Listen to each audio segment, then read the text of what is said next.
So after that video, who's ready to do some construction? We ready to go? I hope that video gets you fired up because it does me. This video is just a snapshot of what 2,500 people in our company do each and every day, of what 100,000 people in Alabama do each and every day, and what 5 million people in our nation do as they call the construction industry home. I think it's exciting. We need to get other people motivated about this like we are. Now, like you heard, I did some time as a fighter pilot in the Air Force, so right about now is where people are going, why is a fighter pilot talking about construction? Well, here's why. For 23 years, I landed on runways. Now I have the opportunity and the privilege to contribute to building those same runways. That is the value add I have in my life, of my job, in my career, to do what we get the opportunity to do. So you can tell I'm pretty fired up about flying and construction both, so it wouldn't be a fighter pilot presentation if we didn't start off with an amazing picture. I love that. I love the passion of the fighter pilot that is flying this majestic red, white, and blue F-16. As I retired from the Air Force and started speaking to transition organizations that are trying to help veterans get jobs outside their military lives, I love this slide. Not all business suits are created equal.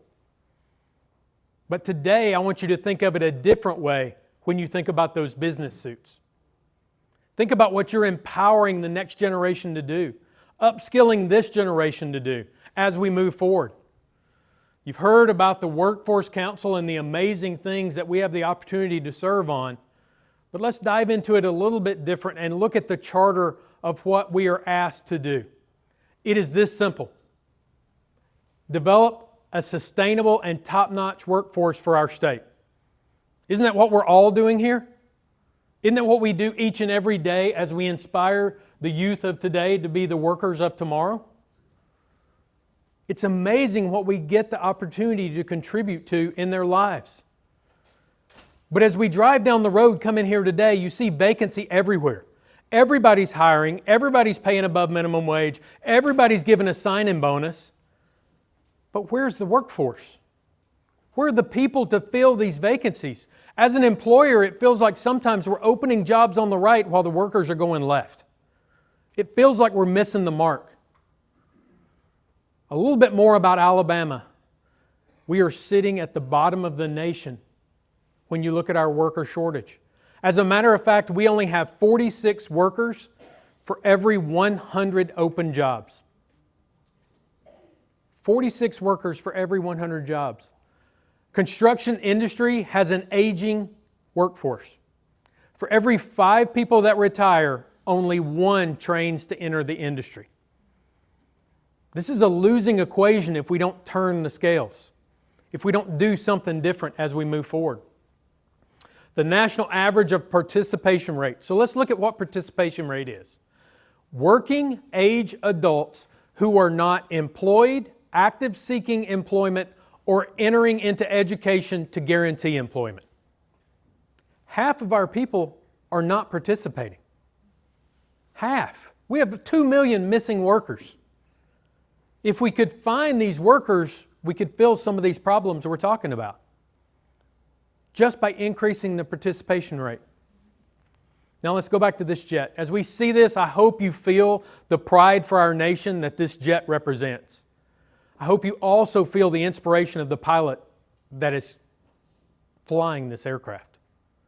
When you look at this, do you think this pilot does it because they have to or because they want to? Do you think they do it because it provides cash for their family or provides fulfillment and happens to come with a livable wage? Does this stress their mind or stimulate their mind? I know which side of that I want to be on. When it's time to go land, do you think they're thinking that there is too much time in this day, I'm ready to get home? Or do you think better that they're going, I wish I had more flight time? At the end of the week, are they more excited that it's Friday or are they just excited that it's Monday? These are simple questions for us to think about. What are the difference in these two answers as we go in? It's the difference in a job or a career. It's that simple. A job to me is a place I go to earn a paycheck and nothing else. We're looking for workers to give them jobs. I don't get excited by a job. I get excited about a career. Something I get fulfillment out of, something I get satisfaction out of that promotes me on my career path of where I want to be when I retire. I'll tell you, one of the questions I ask in interviews is, where do you want to retire from? Now, I'm getting on up in my workforce, so that is something I think about. But for a 21-year-old, do you think they've ever thought about that? Most of them haven't. If you don't know where you want to end your professional journey, how do you know where to begin it? How do you know the path you need to take to get there? And how do you stay motivated along the way? Because money, I don't find to be a motivator. It is a requirement of life. I don't get motivated over a paycheck. I get motivated over a career that happens to come with a paycheck. So I hope you felt every bit of this when you looked at this pilot. Now my question to you is, why do we not feel the same thing when we see this picture? This is an interstate. Let me tell you about this interstate. Sitting in the truck with a superintendent who was getting ready to repave this road. So when we repave, we mill the top off of it, we put new asphalt down, and we repaint lines. And I looked at him and I said, "Are you nervous?" He goes, "Not at all." I said, "But you're only repaving, you're not just completely rebuilding, so you inherit some of the quality of the person that did it the first time. Why does that not worry you?" And he looked at me and he said, "Chris, that don't worry me because I'm the one that built this road way back when at the beginning of my career. I know the quality it was built with, and I tell my family every time we drive across it." That's a level of pride we need in our team, right? That's what each of you have to inspire in students as they're trying to find themselves, their career, their path, their home. This picture hangs in one of our offices in Tennessee. I find it very inspirational. It was taken by a crew when they finished a job. It's a picture of an excavator in up front, which is always a beautiful piece of equipment, our amazing country's flag hanging in the middle ground, and the building they just contributed to building in the back. Everybody on this job gets inspiration from this simple picture when they walk in. Isn't this not the same pride we all want to experience in our jobs each and every day? I love to see my family on Friday when it's time to go home. I'm also just as excited on Sunday night as I'm getting ready to come to work on Monday. This same pride can be in each and every one of our workers out there, each and every one of us as we look to the future. So we've talked a lot about Alabama in here, right? I didn't really like the stats we talked about. Can we all nod our head on that one? I don't like being at the bottom of the nation. I don't like being in the bottom 5. So I want to talk to you a little bit differently. I want to talk about Alabama being number 1 in the nation. Number 1 in the nation for workforce innovation. Does this make us all proud? And we're just getting started. So let's talk about how this happened. When we're looking for workers, when we're trying to fill vacancies, we too often focus on putting a hammer in their hand or a hard hat on their head. Right? We've all been guilty of that at some point. Just trying to fill a seat. But I'll ask you for a moment to look at it a different way. Think back when you were 10 years old. You see this? This was me at 10 years old, venturing toward the sky, limitless possibilities. I want to be a fighter pilot. That 10-year-old has no imposed restrictions on what they can become. It happened somewhere along the way. If we look to careers with the same passion and motivation as this 10-year-old child, everybody can find a career that gives them satisfaction and a livable wage, something they can be proud of at the end of the day.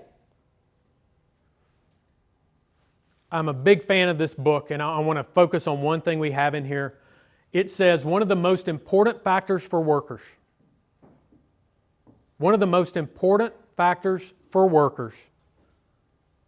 is the ability to do what they do best. Think about the simplicity of that. We're all best when we do whatever we do best. When we're looking for people to fill vacant jobs, we need to look at it this way. When people have the opportunity to do work they are naturally gifted and trained to do, two parts, naturally gifted and trained to do, they enjoy their work. Does that surprise anybody?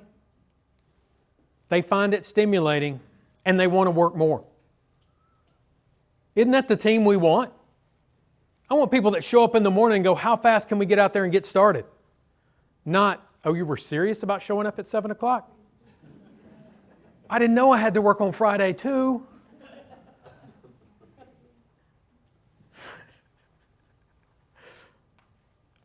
We're focusing on a labor crisis.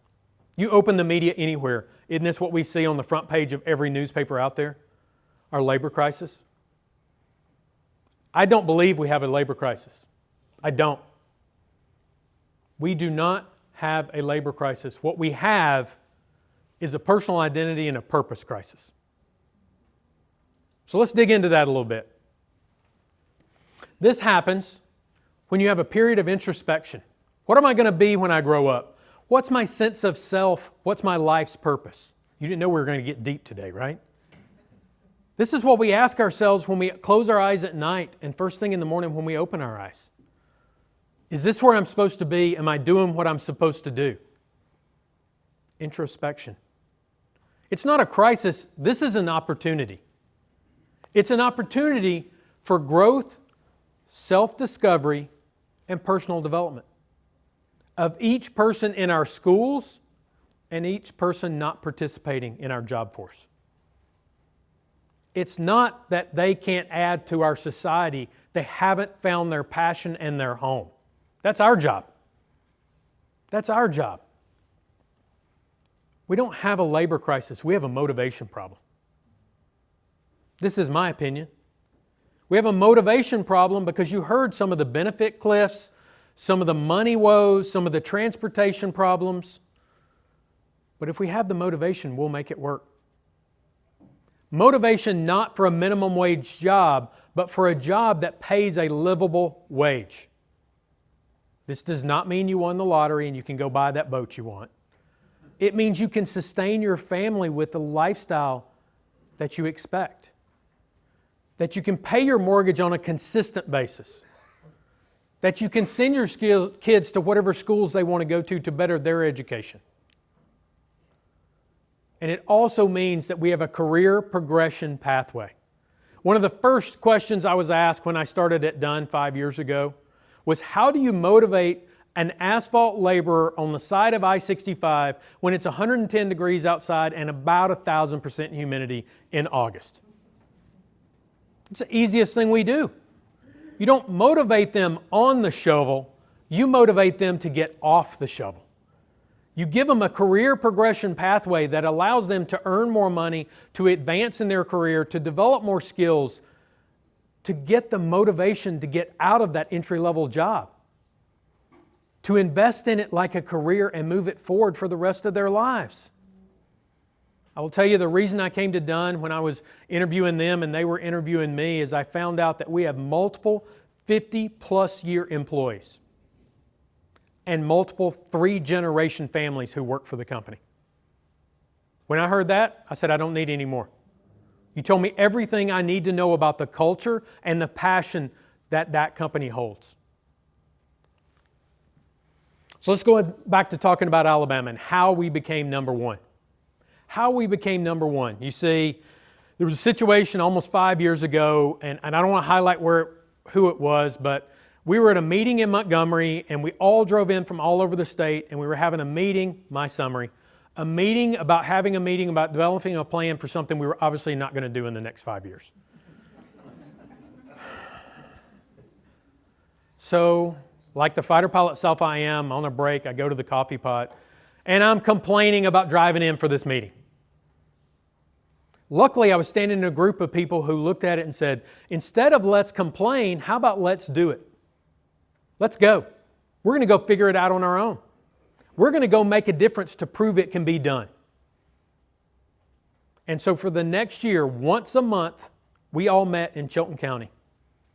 We sat down in a room with a whiteboard and a cup of coffee, all extremely excited about what we were going to do, but having no idea what it was. It was hard. Every month, nobody missed a meeting. We had competitors and friends in the room. Competitors and friends. Think about this. We shook hands outside the room and said, if we don't make a better workforce to sustain us all, there's going to be nothing to compete with down the road, and we're all going to be out of business. So when we're in this room, we are not competitors. We're working to better our state and our workforce. And everybody held to that. We had our education partners, some of whom had never done anything like this, but they came every month. And we backed out as the industry employers and said, what would we want most from an entry-level worker? And this is what it is. I want somebody to train their first 2 weeks of work.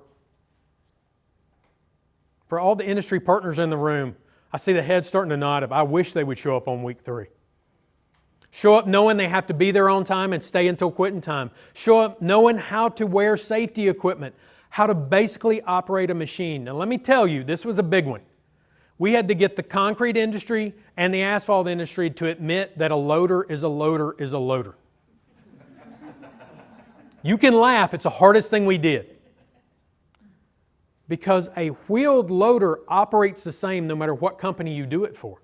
Now there is art in how you do it for each company, but the first 2 weeks teach you how to raise the bucket, lower the bucket, how to check the oil, pre-trip it, post-trip it, operate it safely. That way day 1 they show up and they can teach them how we run it in that company. They can teach them the art that makes that company special, whatever company it is, because we're all special in our own way. Train the first 2 weeks of work. We started doing a little pilot tests around this companies, training some things, hands-on, theory classes in a class. I know it's crazy to think maybe we want to put people in a classroom and train them before we expect them to do it. But in construction, that don't happen very often. In a lot of industries, it doesn't. We also had somebody come to one of those meetings and go, let me show you this picture. This picture gets me fired up right here. This is 40 acres of undeveloped land. And they said, we will contribute 40 acres of land if you figure out what we're going to do with it. And this land, by the way, is located on Jeff State Community College on their Chilton campus. What are we going to do with this? Well, the journey of 1,000 miles starts with the first step, right? So we sent a triaxle dump truck full of aggregate and a wheeled loader down there, and we put it right here in this corner you see in this white container. The road leading up to that, a truck could not even drive up. So for the first class, to teach them to use the loader, they took that aggregate and they learned to aggregate pave a driveway because the college couldn't afford to do this base work. So we had the students learn to do it as they're getting certified. Then in the coming classes, they started clearing the 40 acres because the vision was to build a state-of-the-art CDL program. And just a couple of years down the road, this is what those 40 acres look like. The new example of what a CDL track is. 3/4 miles, left turns, right turns, up hills, down hills, a safe place for our truck drivers to learn away from the traveling public. With a big enough parking pad in the middle that you can put a trailer on a truck and practice parking. It's really intense when all the cones are out there and they're driving around. This is what a little bit of innovation can do, and this is just the beginning. Now we're going to go on to formalize that wheeled loader class.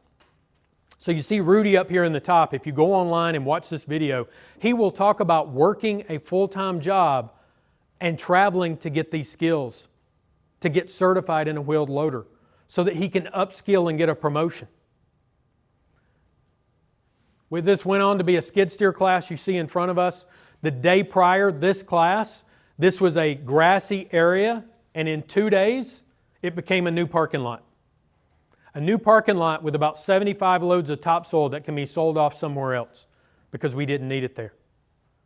You see, this was the pilot class of the skid steer operations.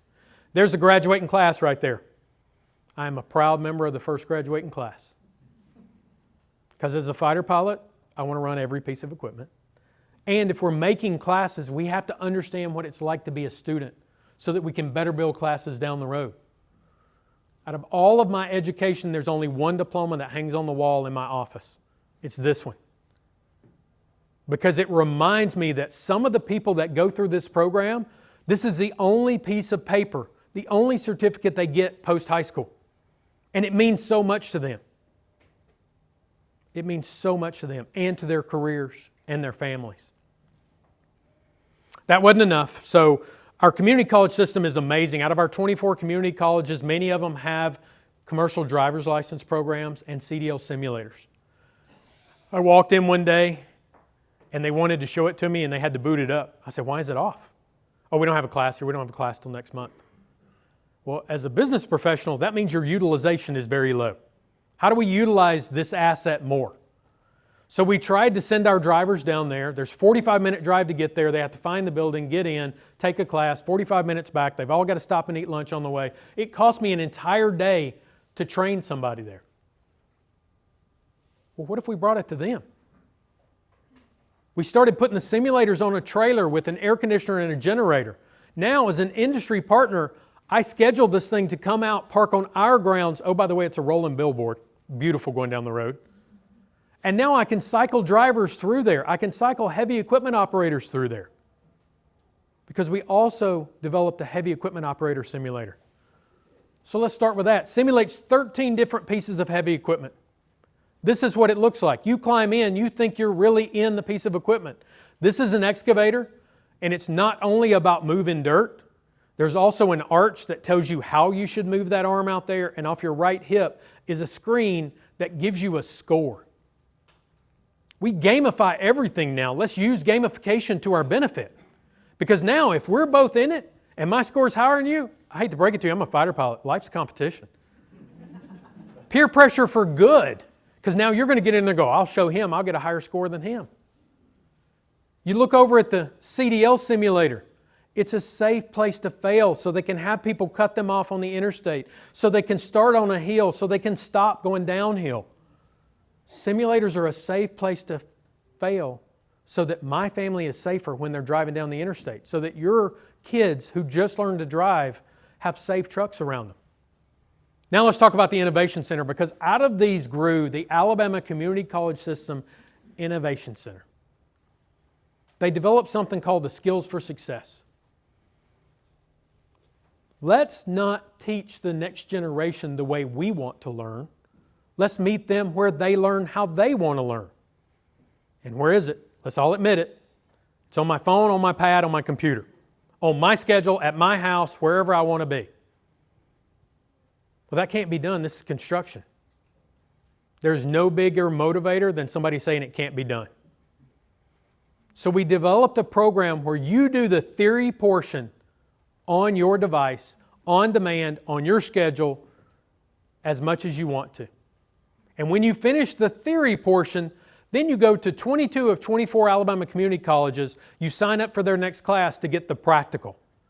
Because to be qualified in a piece of equipment, it requires 8 hours of seat time and basic skills. This is not just book learning and no practical. This is both sides of it. So let's see what this looks like. You're about to begin our Skills for Success Heavy Equipment Operator course, brought to you by the Alabama Community College Systems Innovation Center. This course was created by a task force of leaders from the road building and heavy equipment industry, and will open many doors and provide countless opportunities for you to work in the road building, heavy equipment, or construction industries. This course was specifically designed to be engaging and inviting while guiding you through the learning process. Get ready. You are about to enter the fabulous world of the heavy equipment operator industry. Click the button below to get started. Does this look like something we can get people to sign up for and complete? It's awesome. One of the other innovations in there is you will notice this is a production of the community college system, but you'll see our logo in there. This has nothing to do with done. We were just willing to contribute our experts and our equipment to allow the community college to film. I hope all the other companies see that as a challenge. We need you to step up and help them create classes where you're experts, where your people that do it every day can be assisted in learning to teach this to other people. When you click that button and start, it goes through and gives you all the theory as you're going through. You see the experts teaching in videos, in writing, so that no matter how you learn, it's there. You see actual pictures of the equipment, of the jobs, of what to do, of what not to do.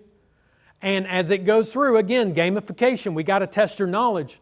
So there are tests along the way to make sure you're paying attention. There's a big test at the end to make sure you paid attention to all of it. Whenever you finish on your pace, then you can sign up for the practical. We've had people complete it in less than a week. I've also had somebody take 6 months to complete it. That's okay. For working adults, we have life going on. That's what the community college system is based on, is the ability to educate working adults and the next generation. Now I want to pause here, and I don't want to just talk about this program. I want to give you a couple of testimonials. And so we're going to start out with Jeremiah and Fred. The only thing I will tell you as we get ready to watch their videos, which they were very excited to give this, is they are high school students. My plans straight out of graduation would be going straight to workforce. I heard about this course through my teacher. I did not know what a skid steer was before the 2 days of training. By the end of the course, I mastered how to draw properly, how to move the machine correctly. I am very confident. I drove out the road, saw lots of heavy equipment, different type of heavy equipment. Thought to myself, I want to learn more about other equipment to learn how to drive it. I am very confident and I want to learn more. Isn't that what every teacher wants to hear?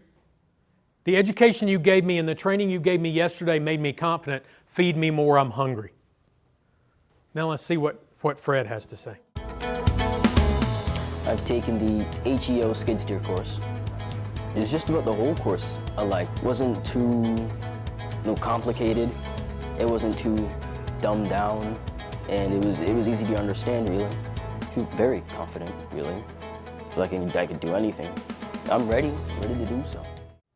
I feel like I could do anything and I'm ready. That should give everybody in here some chills, right? This is what we work our entire lives to get somebody to say to us, you made a difference, you inspired me to be more. Now let me tell you a little bit more about these two. You see, when we started, one of the challenges to inspire high school kids is we can't put them on equipment. Federal law says you have to be 18 years old to operate heavy equipment. They told us it couldn't be done. Okay. Turns out you can legally and safely put high school kids on equipment if their parents sign a waiver. It took a while to get this worked out. This was our first example of it. It was down at Pike Road. I wasn't able to attend, so I asked, how hard was it to get parents to sign a waiver? The answer made me feel good. Not only did they sign the waiver, but both parents were there and the grandparents were there cheering their kids on. Everybody that went through the class had a job offer before they finished. On average, graduating from one of these qualification courses increases your starting salary $5. $5. That's significant when we're talking about living wages, right? $5. Now let me take you to one more testimonial, and this is the one that's nearest and dearest to my heart. That video I showed you of the skid steer class, it was on the side of 31. And in the middle of class, we're all out working everything, and somebody comes whipping into their car, comes out and runs over to Alan, the instructor, and I swear there was like a big bear hug, and you could tell they had been friends their whole life. So I waited till they finished, and I walked over to Alan and said, Alan, what's the deal? That was awesome. I don't know what just happened here, but I want to know. And he goes, let me take you and introduce you to Godfrey. So he walks me over there. We meet and greet, do our thing. And he goes, Godfrey, tell him what a difference this class made in your life. And he looks me in the eye and he says, look, I was a concrete finisher for about 25 years. I decided I wanted more for me, my family, my community. So I decided to split off and open my own company. I went to the bank with a good business plan and said, I need to borrow money to start my company. And they said, sorry, you're not certified. And he said, but I've been doing it 25 years. And the bank said, sorry, you can't prove that. He said, so I signed up for the first wheeled loader class ever taught. And Alan was my instructor. And I went through that class. I got the certificate like I just showed you. And he said, I went back to the bank and they loaned me every penny I asked for. I now have 6 people working for me. I'm making a difference for my community. I pay my workers in construction If it rains outside, some companies don't pay their workers. He goes, I pay my workers even if it rains us out because their mortgage don't stop because of rain. I said, that's awesome, Godfrey. I'm glad you had the opportunity to change your life. And he goes, no. This didn't change my life. It changed my family's life. Let's hear from him directly.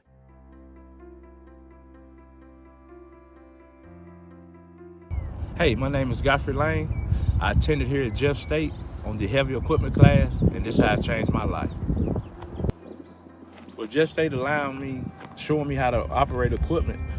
You know, I've been able to financially support my family a lot better. I work 6 guys with my company. So what I've learned out here at Jeff State, I'm able to show my guys on the job, you know, the safety parts of it. And from then to now, I still stay in contact with every one of the guys. We're able to, you know, talk on the phone and share information with each other.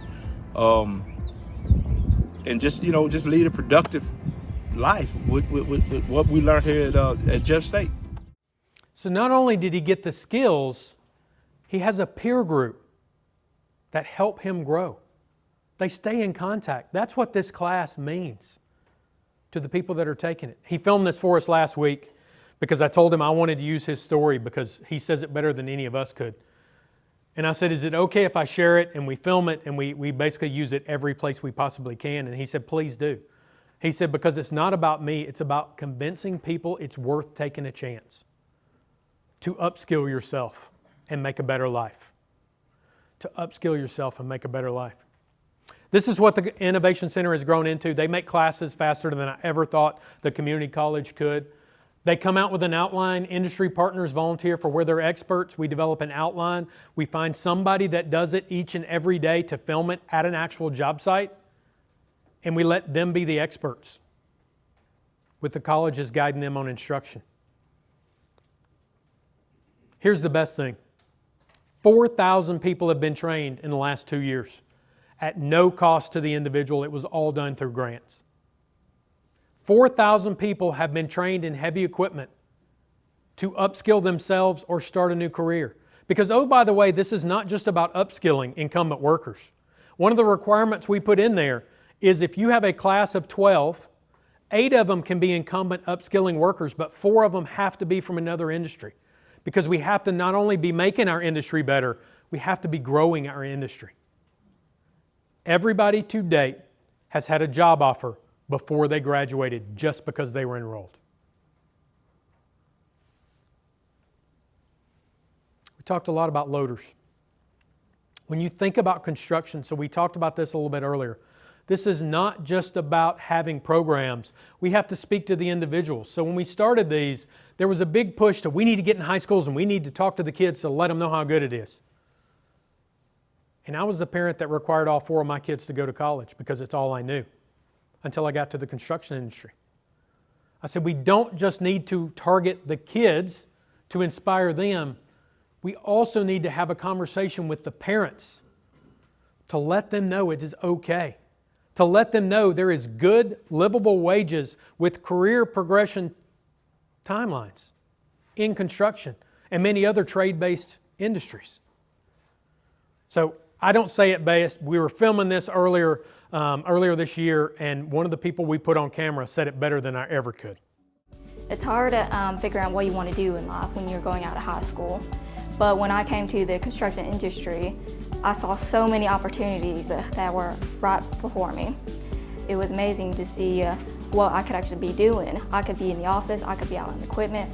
There are so many ways you can go about this. That's my daughter. I did not prep her. I was not there for the filming. So she's a junior in college. She wants to be an accountant. And when I tried to get her to do an internship, she goes, Dad, I don't want to work construction. She has now been working that internship. She's a part-time employee. She's the accounts payable clerk for one of our companies. And they tried to get her to do an internship somewhere else, and she said, why would I know where I want to be when I graduate? Because she sees that it's not about a loader, it's about project managers, accountants, safety. There's a home for everybody in almost every industry. It's not just about the person running the equipment. It takes an entire support staff to make that happen. I love that video. There's so many opportunities out there for everybody. So we've done a lot of talking about individuals today. We've done a lot of talking about how to inspire the workforce of tomorrow. But this is not about me. It's not about my company, and I hate to break it to you, it's not about any of you. This is not about any of us. This is about all of us. It's about our state, our workforce, about us being better tomorrow than we were today. Now, I want to finish with one quote that I love. They say you die twice, one time when you take your last breath, and a second time a bit later on when someone says your name for the last time. It's another one of those deep ones today. Think about that. The second time when someone says your name for the last time, because your influence dies at that point. When we look at true success, it's about making a difference. That's what we're here to do, right? Making a positive impact. Because you're making an impact each and every day. Let's make it positive. And it's about leaving a legacy. This is not about any of us. This is about all of us. That's how we're successful. That's why these pilot tests proved to be so great and so innovative. Is it wasn't about any of us. It was about all of us. Because true success is about succession. My goal as a parent is to give my kids a higher launching platform than I had. Think about that. Isn't that the same thing we want for the people for our companies? Isn't that the same thing we want for every high schooler that graduates? I want them to have a brighter future than I had, on an easier path than I had, so they can be more than I ever could be. Think about jobs a different way after we spent some time here today. As you think about this, figure out how you best plug in, and let's go out there and all make a difference together. Thank you for your time.